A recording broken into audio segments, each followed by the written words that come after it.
Of course, it's a threat, Carl. I'm glad you're listening. All right, and don't venture too far from the phone. Thank you.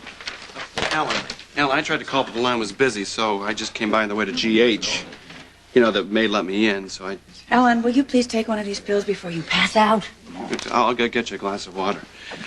You know how the psych staff is really on edge about this thing with Kevin? Well, it seems now someone is going around passing out this idea that our patients are being transferred to Mercy, which is preposterous. But I thought if we call the departmental meeting... It is preposterous.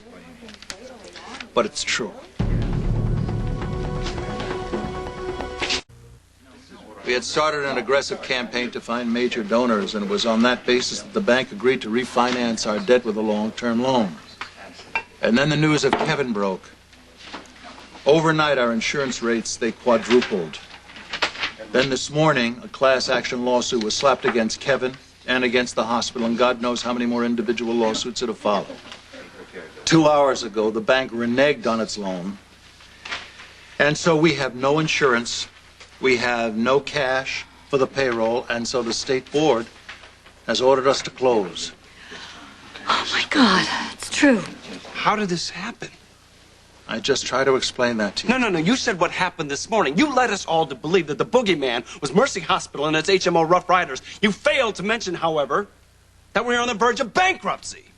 Tom, we had run into very serious difficulties, but steps were being taken.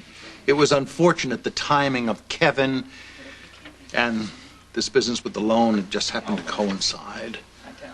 Justice and Lee are taking a very aggressive stance with the bank. Forget about Kevin. Forget about the bank. What about the endowment? We could just go to the principal. We could draw from the principal. Then we could... It's gone. It's gone, isn't it? How? When? There was no mention of difficulties in the last annual report my father put his name to. Alan, there are hundreds of people working here. The thousands of people we treat. What were you thinking? What did you do?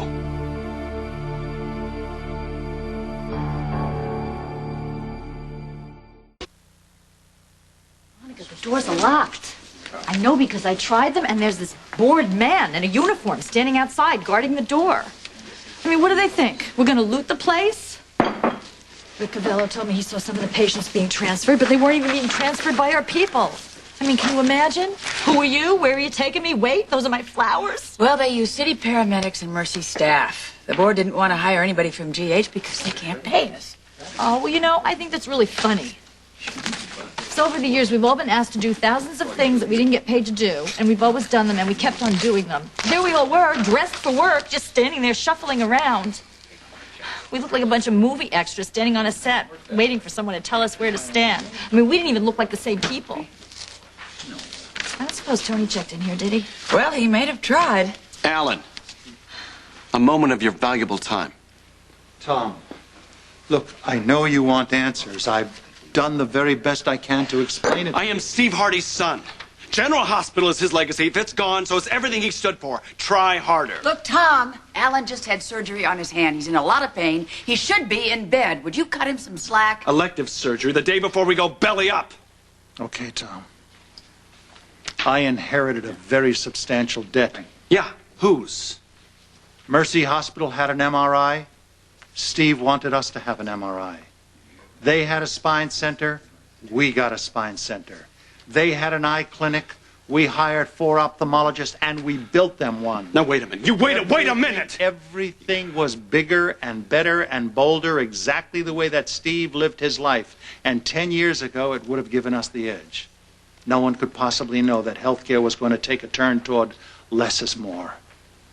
And there is no way to recover the capital that was sunk into the expansion. By what sleight of hand he kept our debt current, I have no idea. But I guarantee you some of it had to come out of his pocket. So, basically what you're telling me is you're laying it all at a dead man's feet. You're hiding behind a dead man. Do you think I'm going to let you shovel this mess off your plate and under my father's good name? You think that? Alan, whatever happened to the buck stops here, huh?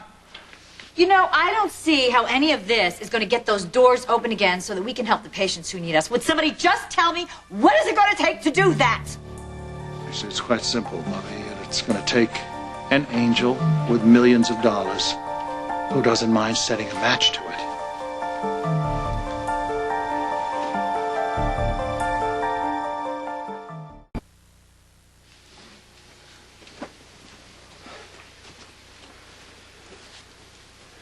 My father built that hospital as if he'd set every brick in place. But if this comedy of errors brings it down, you're not laying it at his grave. Try, and you will find yourself slapped with a whole different kind of lawsuit. He'll cool down. He doesn't know what he's saying. Well, he didn't sound very indecisive to me. Why didn't you just applaud, Father? You know, Alan, I think that's probably what Steve Hardy is doing right now. As chairman of the board, maybe it'd be a nice idea if you just went down to the hospital, helped them turn off the lights, and then just lock up. Fine. At least there would be one quarter main on the job. Edward, that is unfair. Not to mention untrue. I need some air in here. Monica, could you give me another pill, please? Oh, here. No, give me the whole thing.